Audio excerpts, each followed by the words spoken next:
இந்த வீடியோல நம்ம இன்னைக்கு எதை பத்தி பார்க்க போறோம்னா, இந்த மாதிரி ஒரு கேஸ் டீட்டெயில் வந்து ஒரு எல்லா வாட்ஸ்அப் குரூப்லயும் ஷேர் ஆகிட்டு இருக்கு. இது வந்து எந்த மாதிரி கேஸ் அப்படின்னு சொல்லிட்டு தான் நம்ம பார்க்க போறோம். இந்த கேஸ் வந்து ஃபைல் ஆன டேட் வந்து இதில் கொடுத்துருக்கு பாருங்க. மே மாதம் 28ஆம் தேதி ஃபைல் ஆகிருக்குது. நிறைய பேர் வந்து இதை பிசியோட ஹைட் உள்ள கேஸு எனக்கு வந்து ரிஜெக்ட் பண்ணிட்டாங்க, அவங்க மேல்முறையீடு போயிருக்காங்க அப்படின்னு சொல்றீங்க. இன்னும் நிறைய பேர் என்ன சொல்றாங்கன்னா, இது வந்து கிரேஸ் மார்க் உள்ள கேஸு அப்படின்னு சொல்றாங்க. அப்படியே இது கிரேஸ் மார்க் கேஸாக இருந்தாலுமே இந்த கேஸில் என்ன கொடுத்துருக்காங்கன்னா, நீங்கள் வந்து சரியான ப்ரூஃப் வந்து கொடுங்க அப்படின்னு சொல்லியிருக்காங்க. அதுக்கான ப்ரூஃப் வந்து பெட்டிஷனர் வந்து கொடுக்கவே இல்லை. சரிங்களா? அப்போ வந்து இது வந்து கிரேஸ் மார்க் கொஸ்டின் உள்ள கேஸ் இல்லைன்னு சொல்லிட்டு ஃபர்ஸ்ட் ஒரு முடிவுக்கு வந்துடலாம். அப்படியே இது ஹைட்டு கேஸாக இருந்தாலுமே இதுக்கும் நம்ம ரிசல்ட்டுக்கும் எந்த ஒரு பாதிப்புமே கிடையாது. அப்படியே ஹைட்டில் அவங்க பாஸ் பண்ணி ஜாப் வாங்கினாலுமே அவங்க வந்து பேக்லாக் ட்ரைனிங்கில் வந்துடுவாங்க. அதனால் இதுக்கும் ரிசல்ட்டுக்கும் எந்த பாதிப்பும் இல்லை. ஃபர்ஸ்ட் இது என்ன கேஸ் அப்படின்னு சொல்லிட்டு யாருக்குமே தெரியலை. சரிங்களா? சும்மா எல்லாருமே ஒவ்வொரு வதந்தியை கிளப்பிட்டு இருக்காங்க.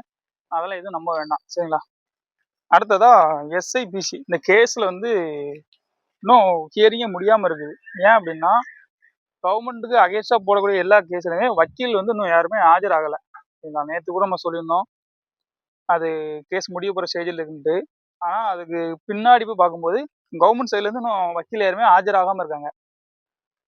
கவர்மெண்ட் சைட்லேருந்து லாயர் வந்து அப்பாயின்ட் பண்ணுற ஒர்க் போயிட்டு இருக்குன்னு கேள்விப்பட்டோம். கூடிய சீக்கிரம் லாயர் வந்து அப்பாயின்ட் பண்ணிடுவாங்க. நெக்ஸ்ட் வீக்கில் நமக்கு வந்து கேஸ் முடியறதுக்கு அதிக வாய்ப்பு இருக்குது. சரி, இப்போ கூட பிசி கேஸ் வந்து ஒன் டே 127 கேஸாக வச்சுருக்காங்க. அந்த கேஸும் முடியுமா அப்படின்னு நமக்கு வந்து சரியாக தெரியலை. சரிங்களா? ஏன்னா ரொம்ப லாங்காக வருது. முடியறதுக்கு வாய்ப்புகள் வந்து கம்மி தான். அப்புறம் ஒரு சில மாணவர்கள் வந்து வழக்கு தொடர்ந்த மாணவர்கள் மேலே ரொம்ப கோபமாக இருக்குங்க. இவங்க ஏன் கேஸ் போட்டாங்க அப்படின்னு சொல்லிட்டு. நம்ம வந்து அவங்க சிச்சுவேஷன்லேருந்து யோசிச்சு பார்க்கணும். சரிங்களா? நம்ம தான் ஒரு எக்ஸாம் எழுதுறோம். 1 மார்க்கில் நம்ம ஃபெயில் ஆகிட்டோம். அது வந்து கவர்மெண்ட் சைட்லேருந்து அந்த தப்பு நடக்கும்போது யாராக இருந்தாலும் அதை அக்செப்ட் பண்ண மாட்டாங்க. அவங்களோட உரிமைக்காண்டி கண்டிப்பாக போராட தான் செய்வாங்க. அதனால் அந்த ஸ்டூடெண்ட்ஸ் வந்து நம்ம திட்டுறதுல எந்த ஒரு பிரயோஜனமும் இல்லை. முழுக்க முழுக்க யார் தப்புன்னா கவர்மெண்ட் சைடில் தான் தவறு இருக்குது. அதை ஃபஸ்ட்டு எல்லாரும் புரிஞ்சுக்கணும். கூடிய சீக்கிரம் நமக்கு வந்து கேஸ் முடிஞ்சிடும். சரிங்களா? அதில் எந்த மாற்று கருத்தும் இல்லை. கொஞ்சம் டிலே ஆகலாம். அதுக்காக ரொம்பலாம் டிலே ஆகாது. நம்ம வந்து எக்ஸாம் முடிச்சிருக்கோம், ஃபிசிக்கல் முடிச்சிருக்கோம். சரிங்களா? எல்லா தகுதியும் பாஸ் பண்ணி தான் வந்திருக்கோம். கொஞ்சம் வெயிட் பண்ணுங்க, எல்லாத்துக்கும் நல்லதே நடக்கும். அதுக்காக ரொம்ப போட்டு கன்ஃபியூஸ்லாம் பண்ணிட வேண்டாம். நிறைய பேர் கமெண்ட்ல கேட்குறீங்க, மெசேஜ் பண்ணி கேட்குறீங்க, சார் ஓவரால் ரிசல்ட் வருமா, இல்லை ரீரிசல்ட் வருமா, நீங்கள் அப்பப்போ ஒவ்வொன்று மாற்றி மாற்றி சொல்கிறீங்க. நம்ம ஃபஸ்ட்லேருந்து இப்போ சொல்லிட்டு இருக்கோம், மேக்ஸிமம் ஓவரால் ரிசல்ட் தான் வரும்.